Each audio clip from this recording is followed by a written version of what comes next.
Good day mga ka-breeder. Sa init ng panahon na to, hindi katakatakan na ang aking mga alaga ay tamaan ng sipon at halak.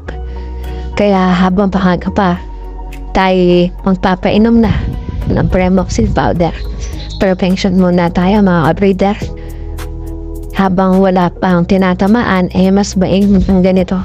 3 araw na sunod-sunod ganito kada umaga. Pagdating naman ng tanghali, tubig na may dextrose powder.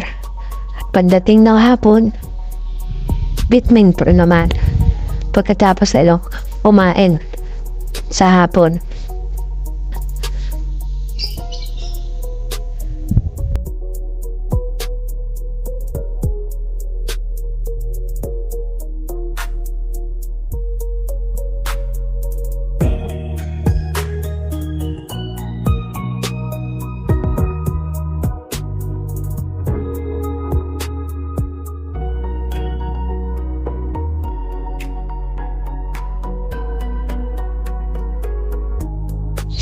Ka-breeder, kung nakatulong sa itong ginawa ko content, naka-follow, like, and share naman para nga pa paano maka-reach na maraming views at makatulong din sa ibang mga baguhan katulad ko.